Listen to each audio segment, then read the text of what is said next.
Pak Wawan, Pak Jujun, Bu Rizka, Pak Jujun, Pak Wawan, Pak Jujun. Oh betul.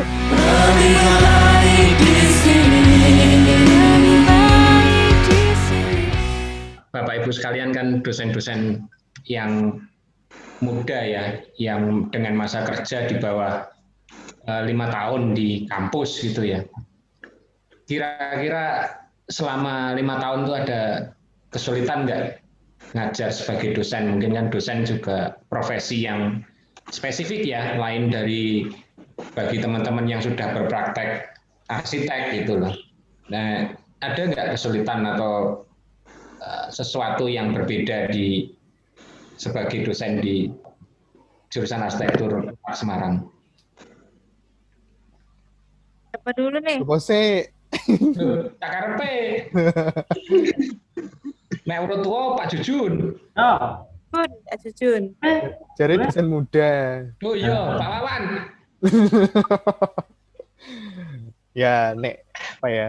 Ini bahasa Jawa, bahasa Indonesia, bahasa Indonesia. Campur tapi Kesulitannya ini, Pak. Ya nanti ada subtitlenya di bawah. Ya boleh. Kesulitannya di awal saya masuk dosen mestinya mesti ada. Mulai dari cara mengajar, metode pembelajaran yang seperti apa. Nah, itu kan sebenarnya saya pribadi belum pernah gitu. Jadi belum pernah punya pengalaman untuk mengajar. Tiba-tiba harus mengajar. Nah, jadi ya itu kendalanya pertama ngontrol emosi, ngontrol rasa grogi seperti itu. Awal-awal memang grogi. Ya, mungkin saya sendiri atau mungkin teman-teman juga mengalami hal yang sama. Ya, apalagi dengan kita udah berapa ya masuk ke ini 2 tahun. Nah, 2 tahun. Lebih kayaknya. 3 tahun. Setengahnya corona, Pak. Ya. Wes istilahnya kita udah lama pembelajaran konvensional offline terus tiba-tiba berubah jadi online, itu kan agak kaget juga ya mungkin banyak kendalanya di itu aja sih, tapi banyak hal yang memang baru di dunia saya gitu, karena saya basicnya praktisi gitu, basicnya memang bukan arahnya bukan ke akademisi itu, tapi memang nggak tahu, memang jalannya seperti ini, jadinya ya yang ngikuti jalan aja, ngikuti alur, gitu sih. Kok nganu ya Pak, serius ya jawabanku ya? Ya Rano sing nyeletuk meneh. Serius. Bu Rizka sama Pak Wayan mengalami hal yang sama nggak? Bu Rizka, Pak Wayan, Pak Jujun? Kalau groginya iya sih, aku sih ya grogi ya, apalagi aku ya, maksudnya dari yang enggak beda bidang ilmu ya, jadi dari DKV ke arsitek itu wah grogi itu awal takut saya ngajar Pak. Salah ya Bu ya? Iya, karena ilmunya sih sebenarnya ya kalau itu masih bahasnya tentang estetika ya, masih ada kemiripan, cuman saya juga masih geramjang, bener nggak sih ya gitu ya, gitu. Tapi sekarang kan karena ya namanya dosen sebagai profesi yang harus selalu belajar ya, jadinya belajar terus, jadinya ya akhirnya nggak salah kok, jadi masih bener kok ngomongnya waktu kemarin kayak gitu. Sampai keterusan jadi belajar di S3 ya Bu ya?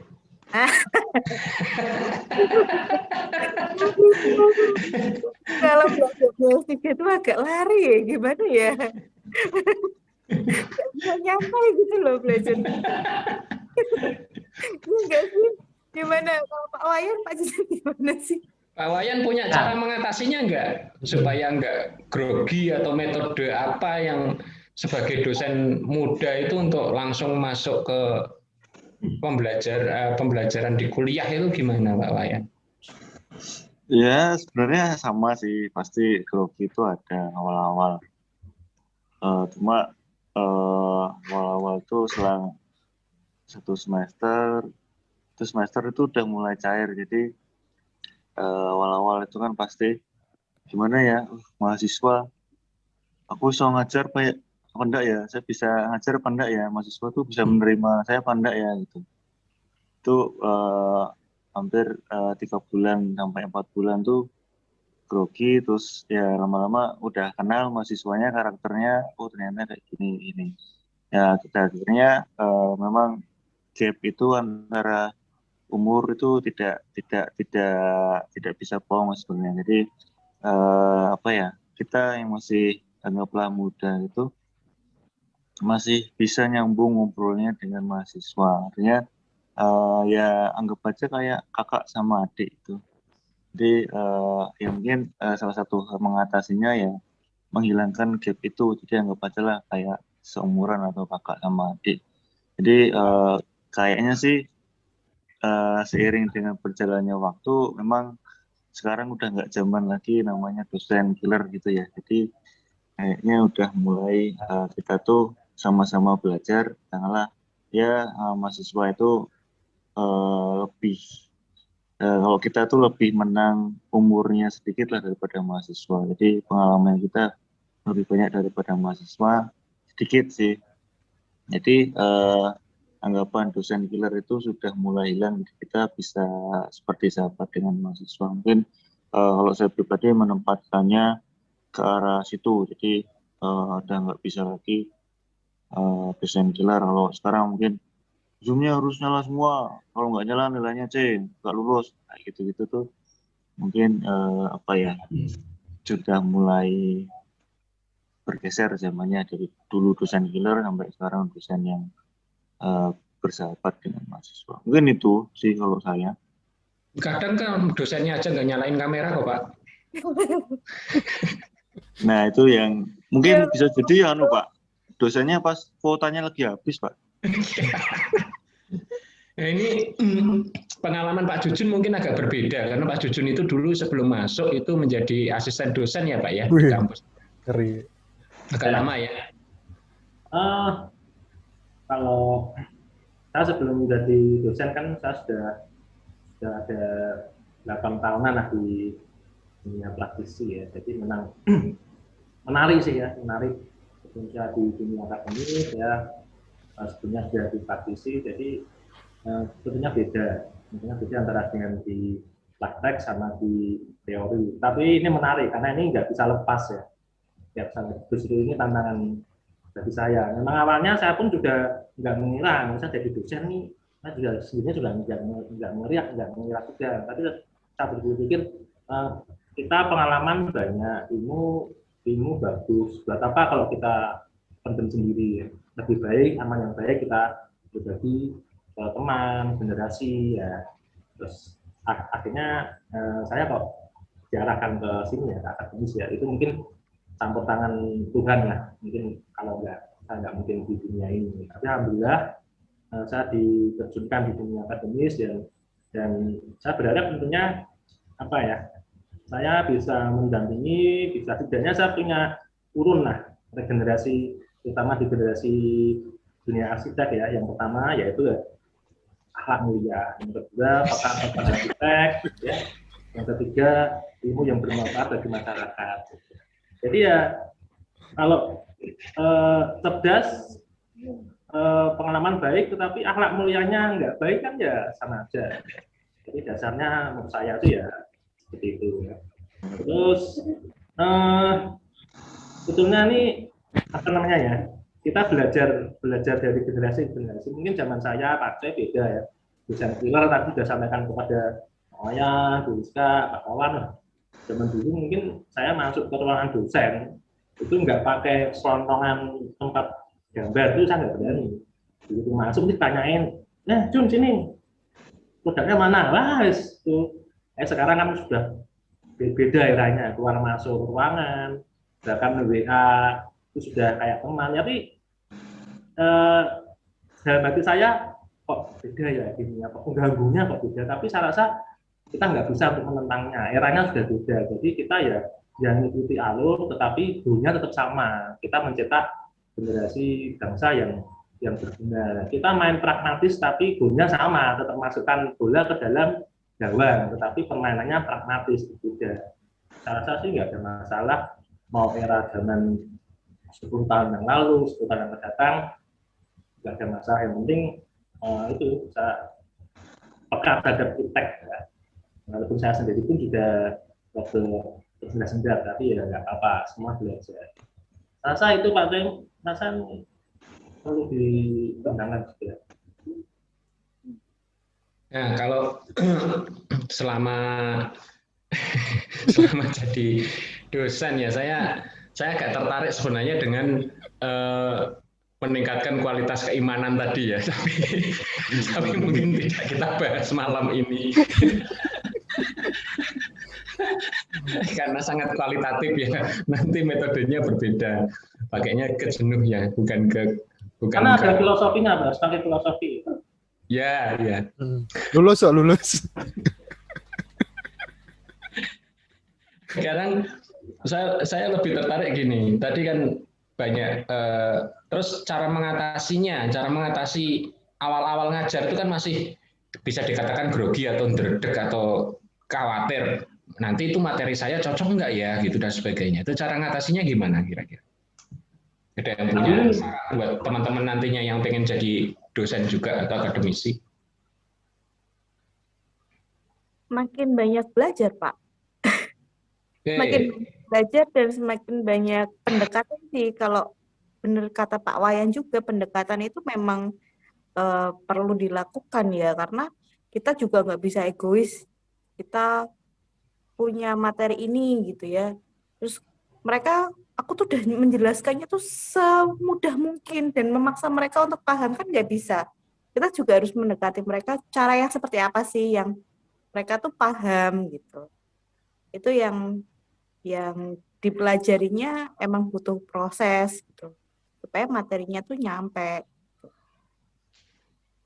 Pak Wawan atau Pak Wayan, benar itu tadi misalnya materinya kita tuh kan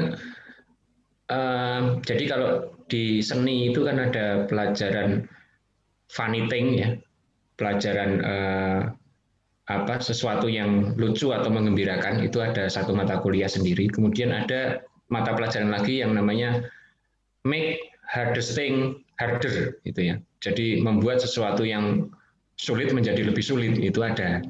Nah itu kalau kita kan memakai benar sih pendekatannya menyederhanakan kalimat atau materi supaya teman-teman tuh dapat nangkap gitu.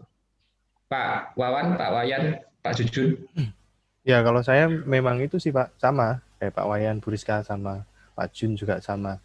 Jadi gimana caranya kita menguasai suasana gitu. Kadang kita kan saya pernah dulu pengalaman mungkin waktu pertama kali disuruh ngomong di depan umum ngajar itu toh ya mesti ndredeg, apalagi materinya itu materi turunan, istilahnya ini materi dari dosen sebelumnya kayak gitu, misalnya salah satu contohnya seperti itu.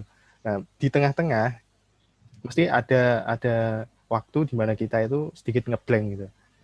Nah pas ngeblank ini caranya piye kita bisa mencairkan suasana. Nah itu Pak, itu menurutku paling susah itu. Jadi keringet dingin itu muncul semua. Takutnya gimana. Padahal jadi ora nopo-nopo kan. Nah makanya mungkin pendekatan ya karena kita belum kenal sama mahasiswa, jadi itulah kendala nih di situ. Terutama biasanya kalau kita yang muda-muda ini kan dikasihnya yang semester awal. Jadi ya memang kitanya baru, mahasiswanya baru. Nah, jadinya tuh kayak agak gimana gitu ya. Mahasiswa masih nyampur ning sekolah SMA jadi anteng gitu, terus nyimake tenanan nulisnya. Kaya kita itu didengarkan benar-benar dewe iki malah ndredeg Pak. Kalau saya dianggap orang pintar tuh malah ndredeg. Maksudnya. Tapi menarik apa yang dikatakan Bu Rizka itu menarik. Kenapa sih dosen-dosen muda itu atau mereka yang bekerja sebagai akademisi di bawah 5 tahun itu malah dikasih yang dasar? Harusnya apakah mungkin kalau misalkan semester dasar itu malah sebaiknya mereka yang sudah berpengalaman? Takutnya saya keliru, anak-anak nangkapnya lebih keliru karena dasar itu dasarnya loh benar-benar semester awal itu dasarnya untuk mengenalkan sebagai arsitek. Itu. Oke. Rizka dulu kan. Kalau menurut saya, misalkan itu dikasihnya ke dosen senior, nanti kita ngajar apa? Kita malah yang ngabutan, Pak. Kita semakin semakin tinggi semesternya semakin berat juga. Ya nggak sih? Gimana dong? Harus gimana itu? Pak Wayan? Ini sebenarnya perspektif sih, ada dua perspektif sebenarnya. Kalau kita ngelihat dari sisinya Pak Coy tadi, mungkin bisa juga supaya mahasiswa itu menangkap dulu. Istilahnya yang senior-senior itu pasti lebih memahami tentang dasarnya daripada kita kan, itu misalnya istilahnya seperti itu. Atau satu perspektif lagi, nah nanti kalau dari perspektifnya kita, nah kalau kita yang ngajarnya yang ilmu-ilmunya yang udah tinggi itu, nah kita yang keberatan kan gitu dong mungkin. Mungkin ada plus minusnya juga sih, sebenarnya ada dua perspektif itu. Kalau saya mungkin kita diletakkan di yang masih awal-awal itu supaya image-nya apa ya, dia mahasiswa itu dosennya yang muda-muda masih fresh ngajar yang dasar-dasar gitu mungkin Pak. Bagaimana dengan tim teaching, Pak Jujun? Udah Ngantuk. mati kameranya. Ngantuk. Pak, kameramu mati, Pak. Pak Wawan, tim teaching. Artinya nanti kan di tim teaching itu misalkan di satu mata kuliah di semester 2 lah, taruhlah begitu. Taruhlah semester 2 itu ada pelajaran studio perancangan 2 itu. Mungkin kan menghindari tadi bahwa dosen muda itu ditaruh sendirian, dan kadang yang namanya studio itu kan tidak ada sesuatu yang baku gitu ya. Nah, kalau dengan tim teaching bagaimana, Pak Wan? Ya, itu salah satu metode yang memang harus dilakukan. Tapi mungkin banyak kendala ya Pak kalau saat ini. Tapi intinya banyak sih metode-metode yang memang bisa diterapkan pada teman-teman mahasiswa. Salah satunya ya tim teaching itu. Cuman bagaimana caranya kita menyatukan pemikiran, menyatukan tujuan dari dosen senior sama dosen muda itu. Oh ini loh. Nah, itu yang belum terjadi kan sekarang. Memang agak susah. Jadinya walaupun memang sebenarnya udah tim teaching, tapi secara bukan ilegal, tapi secara nggak langsung jadi tim teaching kayak gitu. Ya, salah satunya contohnya mahasiswa yang sekarang ini yang semester atas misalkan asistensinya lebih nyaman sama dosen muda misalkan, karena dari ngobrolnya enak, TikToknya enak. Nah, itu salah satunya. Mungkin kalau dengan senior-senior agak canggung, atau mungkin karena waktu yang susah. Banyak sih Pak kalau kayak gitu. Tapi itu salah satu yang harus diterapkan. Nah, sekarang gini, serius banget tuh Pak. Aduh. Ini kan harusnya TikToknya tuh, makanya hostnya jangan satu. Nah kan hostnya loro, jadi sama aku. Nah kok TikTok nih. Yaudah, Rizka. Teaching itu kan merupakan salah satu solusi supaya ada pembelajaran menurun, tidak hanya sekedar bukunya yang dikasih ke Pak Jujun tadi, tetapi ada transfer ilmu dan transfer pengalaman mengajar dari dosen senior ke junior. Tetapi banyak kejadian dalam tim teaching itu tidak tim teaching, tapi leader teaching. Artinya dosen senior itu terlalu mengendalikan apa yang harus Bu Rizka lakukan, sehingga Bu Rizka tidak menjadi bagian tapi menjadi asisten dosen. Itu piye nih kayak gitu terjadinya? Ya, kalau aku ngelihatnya memang dulu di Unika tuh banyak Pak. Ya hal-hal seperti itu terjadi banyak banget. Yang memang pada akhirnya dosen senior itu ngelit gitu. Cuman mereka pada akhirnya juga pengennya ngelit tapi tidak memahami proses. Jadi yang berproses itu pada akhirnya ya si dosen-dosen muda ini untuk mau ngasistensiin satu-satu kayak gitu. Jadi menurut saya ya itu permasalahannya pasti terjadi sih, tapi pada akhirnya prosesnya tetap kita yang pegang gitu sebagai dosen muda, dan kita pun nanti harusnya juga ada kayak ya memang asisten dosen itu tadi, supaya studio itu kan biasanya mahasiswanya lebih dari 50 gitu ya, biasanya 40 gitu. Yang itu banyak banget, dan satu dosen itu mungkin bisa megang sampai 12 mahasiswa kan. Dan 12 itu pun kadang-kadang nggak kepegang gitu. Jadinya membutuhkan asisten dosen. Makanya memang itu harusnya turun menurun gitu. Cuma memang kadang-kadang tergantung karakter si dosen ininya, dosen payungnya sih.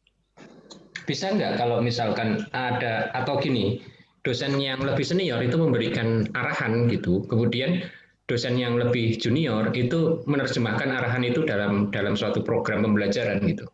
Bisa. Aku Oke. juga waktu dulu saya juga mengalami hal yang seperti itu. Jadi memang ada tipe dosen yang kepengennya ngelit, ada yang kepengennya yang muda malah justru yang maju. Saya tak nama aja kayak gitu. Jadi materi malah justru udah disupport sama dia, udah dikasih nih materinya, PPT-nya ini, semuanya udah. Jadi kamu nanti bagian ini, kamu bagian ini, kamu bagian ini, nanti kamu bahasnya ini, nanti kembangkan sendiri mau tentang apa kayak gitu. Jadi ini di situ. Oke, Pak Wayan, dengan adanya tadi ya, apakah kalau memang teknisnya itu misalkan tadi diserahkan ke dosen muda, apakah semacam program perencanaan pembelajaran atau RPS itu cukup membantu untuk paling tidak mengetahui step-step apa dari tiap pertemuan sampai dengan finishing nanti di akhir semester, itu kira-kira apa yang akan kita lakukan itu cukup membantu supaya dosen muda itu juga tidak terlalu kalut atau grogi karena mereka sudah punya program gitu, Pak Wayan. Iya, menarik sih. Pada prinsipnya saya juga setuju. Jadi tongkat estafet itu harus segera dan selancar mungkin diberikan dari senior ke yang junior atau kita dosen-dosen muda dengan tujuan atau goals yang sama. Jadi memang sih walaupun tantangan besarnya itu sebenarnya menyatukan persepsi, menyatukan goals, menyatukan visi misi sebenarnya antara senior dan junior. Terkadang memang pasti gesekan itu kan timbul seperti anak dengan orang tuanya ya. Orang tua itu dengan hidupnya pada masanya, kita anak-anak itu hidup pada masa kita. Pasti kan sering ada gesekan-gesekan. Cuma dengan adanya gesekan itu kita sama-sama belajar untuk mencapai goals yang lebih baik, kan itu. Pendekatannya memang banyak, jadi mulai dari melihat dari katakanlah kita belajar, kita sampai ke kurikulumnya pun kita harus mengikuti zaman ya. Intinya pun saya juga sempat berpikir kalau saya besok menua, itu mau nggak mau ya saya harus bisa beradaptasi dengan teknologi gitu.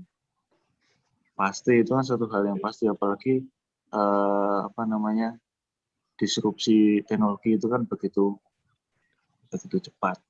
Kalau saya pada prinsipnya sih setuju kalau yang tadi ada team teaching, artinya tongkat estafet itu sudah mulai segera dilakukan dan visi misi itu kita harus bersama untuk mencapai satu tujuan, satu goals.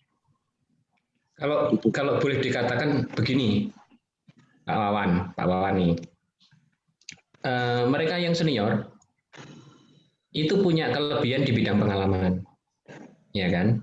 Tetapi yang muda itu mesti menang berkaitan dengan kebaharuan dan teknologi, ya kan? Entah itu kebaharuan tentang misalkan saja bahan bangunan yang semakin berkembang, teknik membangun yang semakin berkembang, kemudian teknologi ada yang namanya digital, ada yang mulai namanya medsos dan sebagainya. Sedangkan yang senior itu mereka menang pengalaman berdasar memang mereka punya sudah melakukan itu selama bertahun-tahun. Nah, kira-kira gimana menjembatannya, Pak Wawan?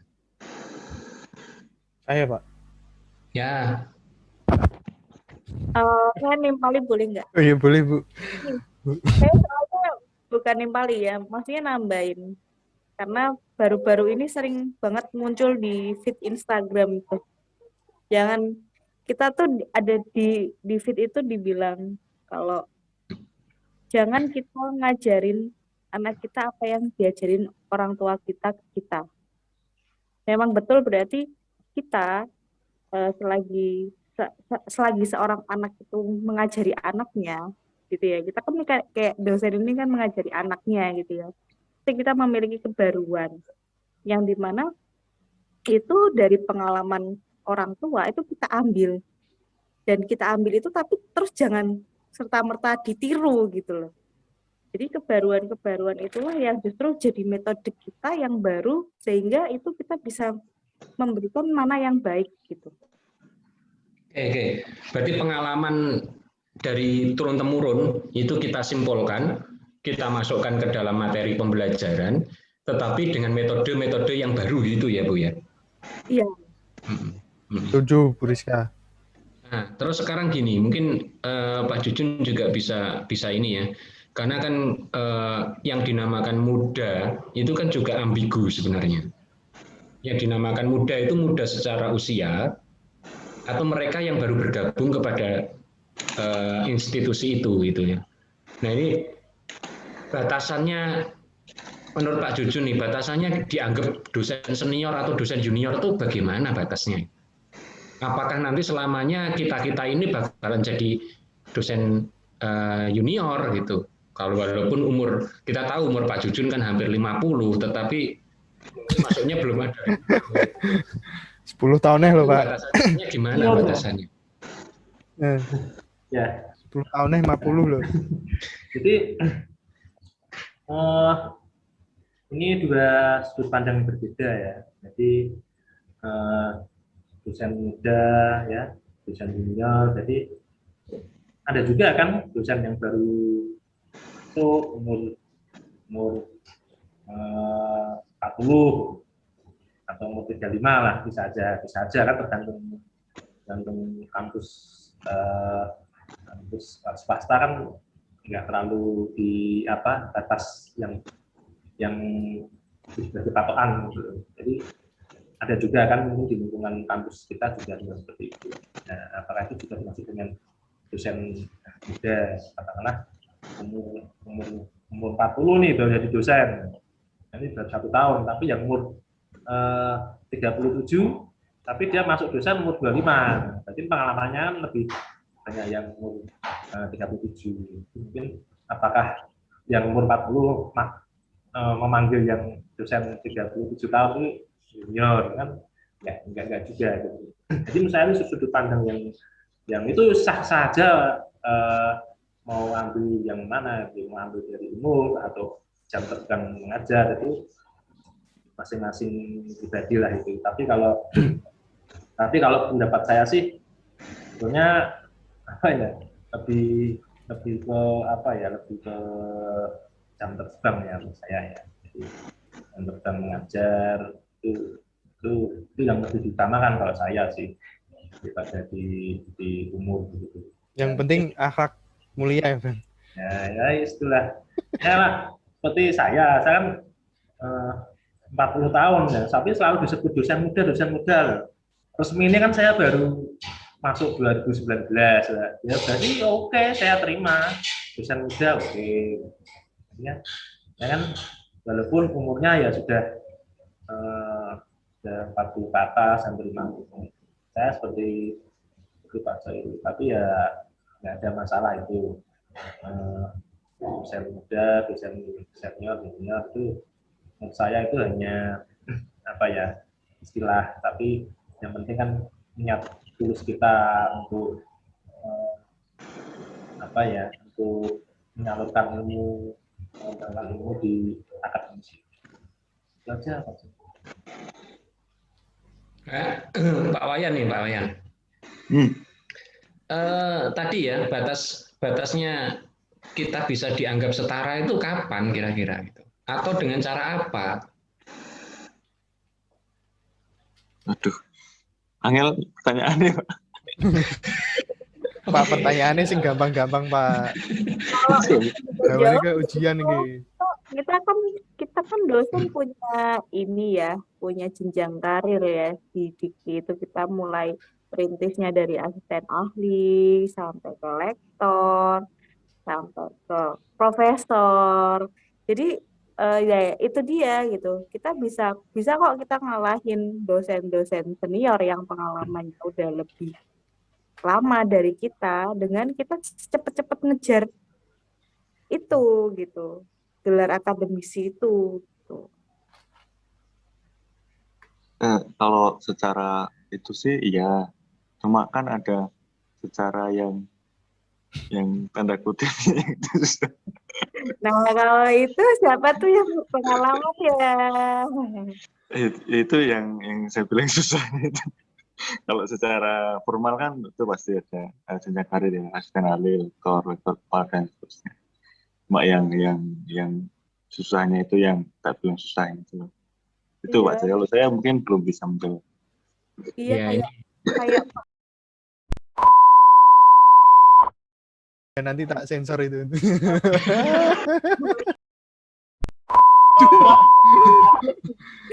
oh, iya. Mention.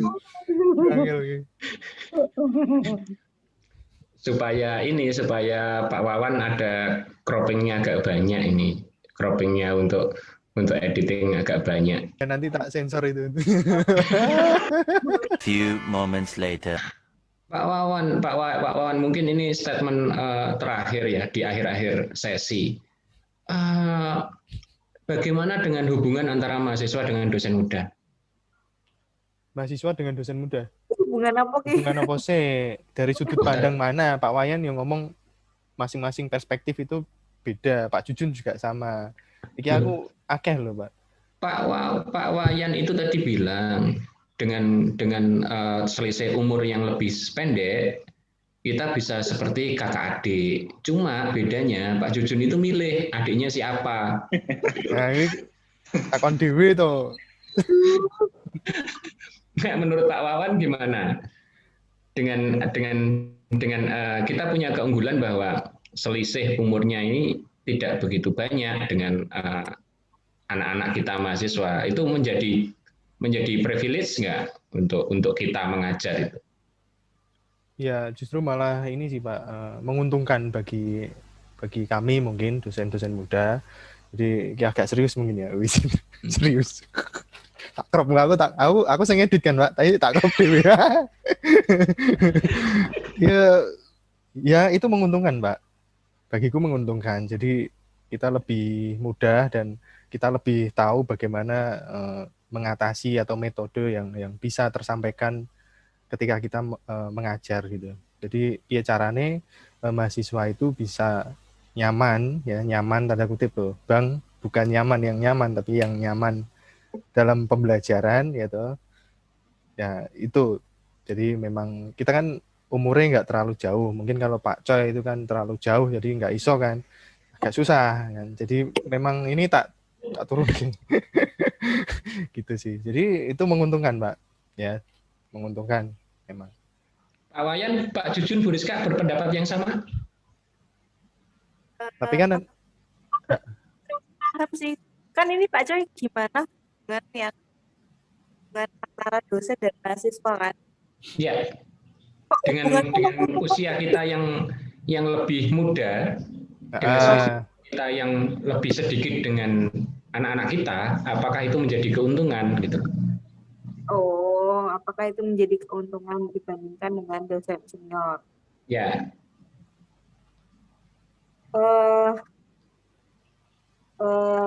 Kalau saya menganggapnya di sisi usia memang iya. Seharusnya kita juga di usia yang kita mengenal cara berkomunikasi ya. Maksudnya berkomunikasinya kira-kira itu lebih dekat lah, lebih dekat dibandingkan dengan dosen senior. Mungkin dari segi trust kepercayaannya mungkin mereka juga beda ya dari segi trust dan juga mungkin sekarang itu menurut saya ada yang digeser yaitu fenomena untuk sopan santun itu ke kita mungkin mereka karena saking terbiasanya nganggap kita teman atau kakak jadi kadang mereka tuh nggak kita tuh ngerasa nggak sopan gitu. Nah, itu sih yang tak rasa itu agak nggak enak juga kalau dari dosen muda itu. Tapi ya memang nggak ada enaknya juga sih. Kita juga secara pendekatan bisa jauh lebih cepat. Cuman secara itu kita memang ya harus memaklumi hal-hal yang seperti itu, lebih banyak maklumnya gitu. Jadi Ya, sabarnya lebih banyak sih memang. ya, itu juga salah satu yang susah menghindarinya ya. Begitu dekat, kadang-kadang apa yang seharusnya tidak menjadi bagian kita dan mahasiswa itu kadang terjadi begitu saja ya. Misalkan tentang gaya bicara, kemudian tentang perlakuan, dan kemudian tentang apa namanya adat adat gitu ya, bukan istiadat ya, adat gitu ya, adab Ada istiadat. adab bukan adat Ada perilaku, ya, perilaku atau mungkin tema selanjutnya kita membahas perilaku mahasiswa karena memang tidak ada pelajarannya ya. Perilaku mahasiswa. Ya. Ya, Pak Jujun, Pak Wayan berpendapat yang sama? Kalau saya ya Pak, itu nggak ada masalah itu. Jangankan seperti itu ya. Murid kita lebih tua aja apakah masalah? Iya. Kita mengalami Ada ya masalah. Itu malah kalau kita masih berpikir unggah-ungguh, kita telepon Pak, saya, malah, nah itu terjadi juga. Kita punya murid di kelas C yang lebih tua dari kita, itu terus bagaimana? Kalau menurut saya sih kita tetap fokus pada kita sebagai seorang dosen, sebagai seorang pendidik, sebagai seorang guru. Kita fokusnya di situ. Siapapun muridnya, ya murid tetap murid gitu. Kita nggak pandang dia dari keluarga mana, umur berapa, usaha seperti itu. Kita posisikan kita tetap fokus pada hubungan antara dosen dengan mahasiswa. Karena kalau kita nanti, ya ini takutnya nanti kalau tadi sampaikan Bu Rizka, kalau kita terlalu dekat, nanti ranahnya agak bergeser. Nanti kedekatan itu bagus, tapi kalau terlalu itu nanti hubungannya juga agak bergeser nanti. Nah ya. itu. Nah itu juga kita harus bisa mengontrol juga. Ternyata nanti terus, ini Pak dosen aja bisa ngobrol sing di luar jalur itu mau menangkap gitu. Tapi juga ada sisi baiknya gitu. Misalkan kita wali angkatan, saya sama yang saya pun juga kalau ada permasalahan di luar kampus pun kalau mau disampaikan ke saya pun boleh aja. Saya bilang boleh. Selama permasalahan selama nganggur Pak. terkait dengan proses perkuliahan. Pak, saya ada masalah keluarga Pak. Itu ada pengaruhnya dengan proses perkuliahan, nggak apa-apa, itu tugasnya wali. Kita tahu posisi kita lah, gitu. Jadi jangan takut kita itu lebih pinter. Nah, ini muridnya nih pegawai PU, ini lebih kita jangan berpikir seperti itu. Posisikan kita sebagai pendidik, dia mahasiswa, siapapun dia, kan seperti itu Pak. Pak Wayan, profesionalisme dan kedekatan. Tema baru itu Pak. Oh, tema baru. Masih nyambung dengan dengan Pak Jujun tadi loh. Apakah kita berusaha, kan kita selalu berusaha mendekat berlaku profesional sebagai seorang pendidik itu ya. Tetapi kadang kan terancukan dengan kedekatan kita terhadap anak didik kita. Bagaimana Pak Wayan? Sama sih, sebenarnya ada plus minusnya. Plusnya kan kita bisa dekat mahasiswa, jadi ngobrol bahasa Jawa, bahasa Kromo, bahasa Bali, itu bisa enak ngobrolnya. Cuma minusnya itu, jadi kadang kita terkadang mahasiswa meremehkan kita. Di Pak Wayan santai wae, paling tugasnya anggar digarap untuk biji, yang kadang itu. Kadang yaitu yang kadang diremehkannya itu yang kadang mahasiswa mungkin ini lebih sering meremehkannya karena mungkin ya itu sudah tidak ada jarak karena gapnya itu. Kadang kita di satu kondisi lain kita juga sebagai dosen muda kadang juga harus bersikap tegas juga mau nggak mau karena supaya goals-nya kan tercapai. Jadi mahasiswa jadi lebih pintar, di goals-nya kita tentang mata kuliahnya masing-masing juga bisa tercapai. Gitu Ya. Pak. Tapi pernah Ya. nggak sih pada ngerasain ketika di titik ini, oh ini udah mulai nih pada nggak merhatiin nih. Terus kira-kira bakalan gimana kalau udah gitu? Misalkan biasanya sih terjadi ketika itu udah mau tugas-tugas akhir ya. Biasanya kita kan agak di spare waktu yang cukup panjang untuk tugas besar ya. Nah itu kan biasanya tugas besar setiap mata kuliah kan mahasiswa punya prioritas sendiri-sendiri nih. Mana yang mereka mau kerjakan lebih dulu gitu. Dan biasanya kadang-kadang beberapa dosen itu mempengaruhi mana yang mau dikerjakan dulu gitu seringnya. Nah kita kan sebenarnya udah paham nih, tapi terus ketika memergoki di dalam kelas gitu kan kelihatan nih mana yang belum ngerjain. Oh kalau banyak yang belum ngerjain, oh berarti ini yang lain banyak tugasnya tapi kita di nomor 2 kayak gitu. Kira-kira bakal gimana sih kalau di kelas Bapak Ibu? Ya itu artinya memang tantangan menjadi mahasiswa itu bagaimana dengan 9 mata kuliah dalam satu semester, isinya berbeda-beda, tugasnya berbeda-beda, ada yang kecil-kecil, ada yang sekali besar, dan kadang tantangannya lain, tapi mungkin itu bisa jadi pembahasan lebih lanjut ya. Mungkin di part 2 besok kita akan mencoba membahas tentang tantangan mahasiswa atau kolaborasi dosen dalam setiap mata kuliah sehingga pembelajaran satu semester itu bisa maksimal gitu. Kita tahu permasalahan itu bahwa kadang Pak Jujun itu bahkan tidak pernah memberi tugas. Dia lihat cantik saja nilainya sudah A. Pak Wayan itu tidak memberikan tugas, hanya UAS saja. Sedangkan saya, Pak Wawan, dan Bu Rizka itu memberi tugas yang sama, tugas besar, dan dikumpulkan di hari yang sama di akhir semester. Itu akan memberatkan. Nah, di sesi ini coba kita masih ada beberapa waktu. Pak Wawan, kira-kira gimana nih dosen muda harus berlaku gimana ini statement terakhir nih? Serius apa nganu iki? Ya, beri kami conclusion, Mbak. Aku ngantuk loh malah. Kalau aku yang penting setiap mahasiswa itu berprogres. Apalagi di masa kayak gini kita nggak bisa maksa mereka harus sesuai dengan target yang kita inginkan gitu. Tapi ada satu hal yang mereka harus lalui, yaitu mereka harus berproses.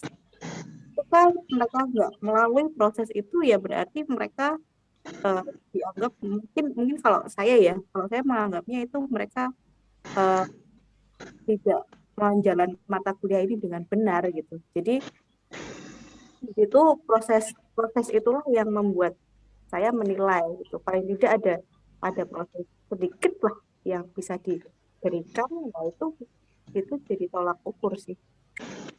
Ya, dan proses itu kita kawal ya Bu ya. Iya, dari proses itu kita awal gitu. Meskipun di hasil akhirnya nanti misalkan ternyata tugasnya S-nya misal tugas S35 ini maksimal, tapi dia di PA satunya banget. Nah, kita bisa evaluasinya berarti secara keseluruhan. Jadi nggak bisa sih melihat satu mata kuliah gitu. Memang kita terus pada akhirnya juga nggak bisa menjudge satu mahasiswa ini dengan proses yang hanya dilalui di mata kuliah kita. Artinya penilaian itu bagaimanapun tugasnya, kecil-kecil atau hanya UAS atau tugas besar, itu kita juga menilai tidak hanya di hasil akhir, tetapi prosesnya ya, termasuk asistensi, presensi, kemudian keaktifan mereka, dan lain sebagainya ya, keterlibatan mereka dalam kelas, keterlibatan mereka dalam tim, itu ya. Dan itu kita wajib untuk mengawalnya, karena sebagian dari pembelajaran itu adalah antara dosen dan mahasiswa. Walaupun ada yang kita kenal di kuliah itu namanya belajar mandiri, tetapi dosen wajib untuk mengawal apabila nanti terjadi kesalahan atau penyelewengan tentang sesuatu, kita wajib untuk membenarkan. Ada pendapat lain Pak Jujun, Pak Wayan, Pak Wawan? Ya itu suka duka jadi mahasiswa Fakultas Teknik khususnya jurusan arsitektur sih Pak. Ya memang seperti itu kan. Ya bisa dihindari. Dinikmati saja. Iya, kalau kita di arsitek ya, maksudnya kita banyak praktek, kita banyak membuat sesuatu, kita banyak merancang, mendesain. Jadi ya memang kalau yang dihargai suatu saat kan itu prosesnya itu kan. Jadi gambar nggak sekedar gambar gitu kan. Ya. Pak Jujun, Pak Wayan? Saya sih ya menurut saya tadi ya awal yang sudah saya sampaikan, memang ilmu itu tetap utama, tapi yang paling utama tapi yang nomor satu ya. Terus ya itu harga mati menurut saya ya, lulus S1 arsitek ya harus bisa mendesain. Itu menurut saya seperti itu. Itu dimanapun, mau di universitas manapun harus bisa mendesain.